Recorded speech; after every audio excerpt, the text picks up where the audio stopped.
The lobbyists who want to undo what we did in the vote go to work the morning after the election, and they undo it again and again and again. We have to hang in there. We have to stick with it. We have to go on after the election, and we have to go after the issues we want. We have to get behind Andy Bellick and give him a strong wind at his back so that every other politician knows that they're going to run into a tornado unless they turn around and go in the same direction he's going. That has to be the attitude, or it's not going to work. And it can be done. So my answer to these people, as I go around to these audiences like yours, who ask me, can we do it? I would say, well, you know, in Colorado, they passed this constitutional amendment, and in CTAC, you know, they voted for a $15 minimum wage. And in Tennessee, the governor, the Republican governor with the Republican legislature has decided on free tuition for community college for any kid who graduates from a state high school.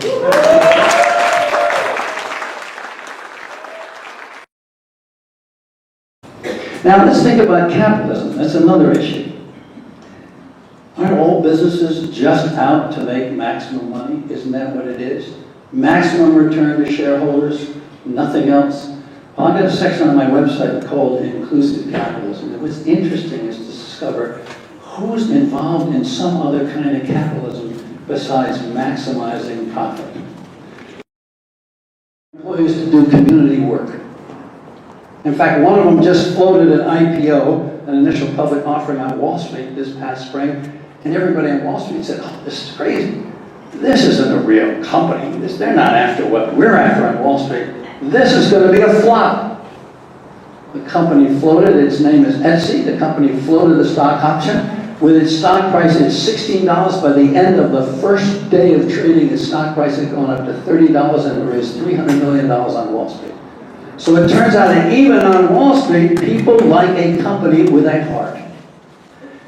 5 years ago, there was not a single law in any state in America that legalized public benefit corporations.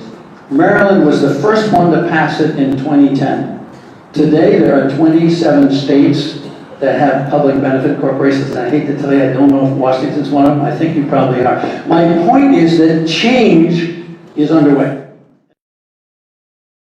So there we have Seattle and CTAC with minimum wage of $15 an hour. Up in Maine and Connecticut, candidates using public financing. Okay? Colorado voting for the amendment to the Constitution. Tennessee taking on student debt with free community college tuition. California. California has the kind of law that Andy Bellick was trying to pass here. It's a model law. We have been hung up in our efforts, in the federal efforts, to try to bring dark money out, to expose it, to make our elections transparent.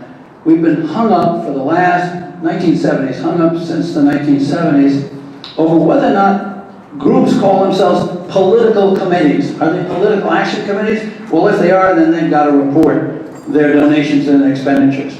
But call yourself a social welfare organization, a 501c4, like the Girl Scouts or the Boy Scouts or the Red Cross, or Crossroads America, or Americans for Prosperity. If you recognize those are huge money-generating political action committees, but they don't call themselves that. Well, under federal law, they're not having to disclose. California passed a very simple law. They said, we don't care whether you call yourself a political action committee or a social welfare organization.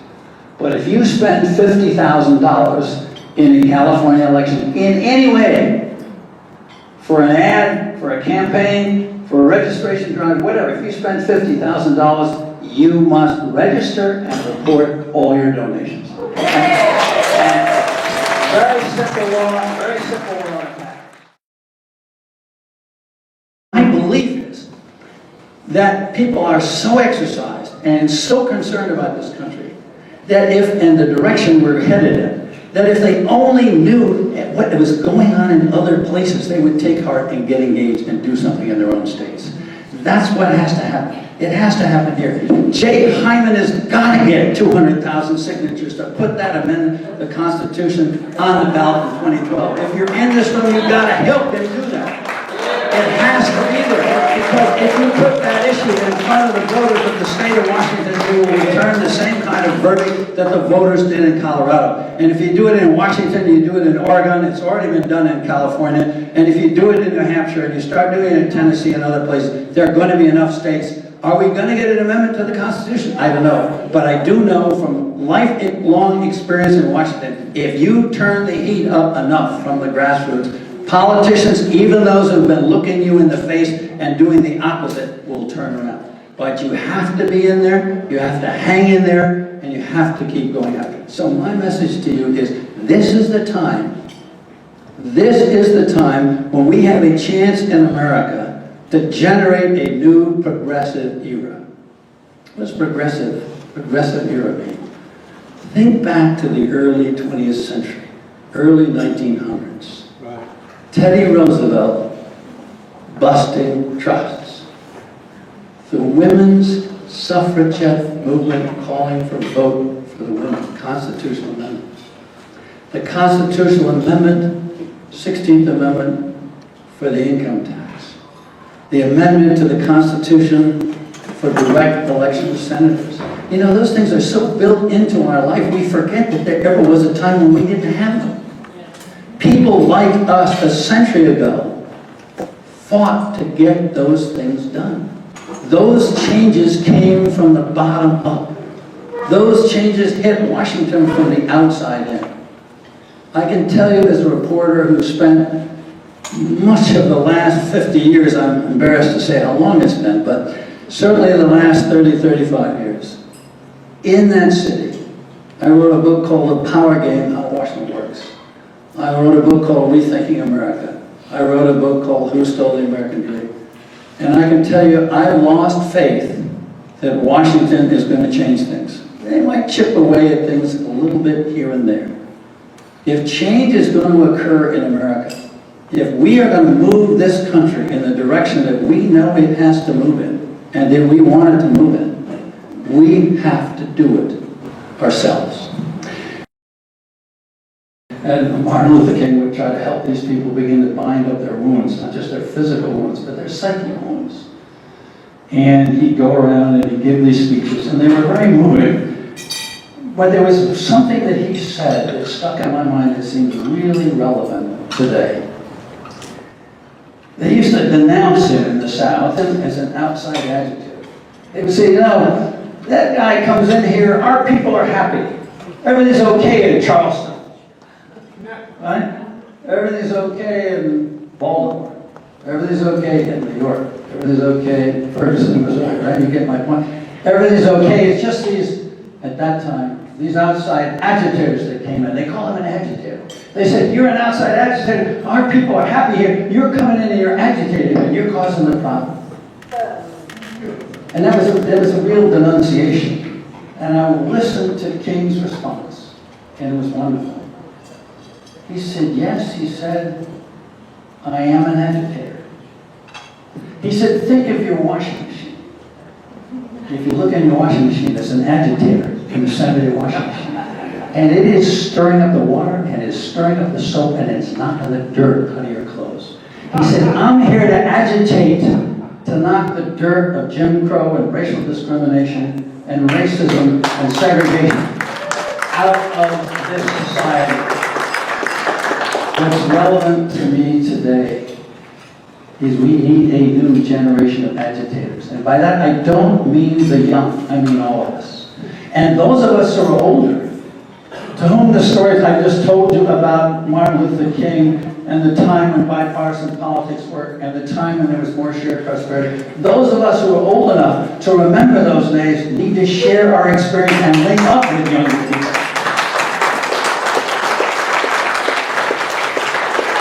And what was interesting was that the powers that be, Kennedy in the White House and Johnson and the mayor of Washington and the police chief, they were scared stiff that there was going to be a horrible race riot. It was going to be just like Birmingham, but worse.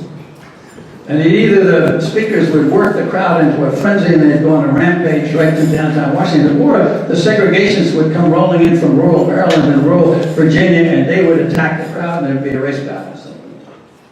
The next day, Russell Baker wrote in the New York Times, It was one of the most graceful, peaceful armies that Washington has ever seen. 200,000, 250,000 people.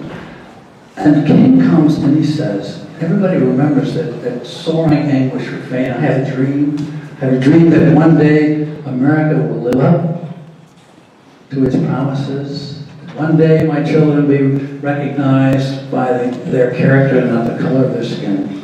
But people forget that what he also said is, we have come here today to cash a promissory note from American democracy, embodied in the words of the Constitution and the Declaration of Independence, that all men are equal and all men and women are entitled to those inalienable rights of life, liberty, and the pursuit of happiness. And we're here to cash that check, and we refuse to believe that the treasury of democracy is bankrupt, because you've given us a bad check. And we now want the nation to live up to its promise to its people. We want the nation today to live up to its promise to its people. That people who work hard get a decent living. They don't have to depend on food stamps and public welfare. We want to know that the votes that are counted honest. We want to know that people who are residents of a state can vote and they're not kind of shenanigans to keep them out of it. We want to know, let me tell you, we haven't even got into it, gerrymandering is one of the worst problems we have all over the country. Do you know that 90% of the districts in the House of Representatives aren't even competitive? They're political monopolies, organized by both parties to keep themselves in office.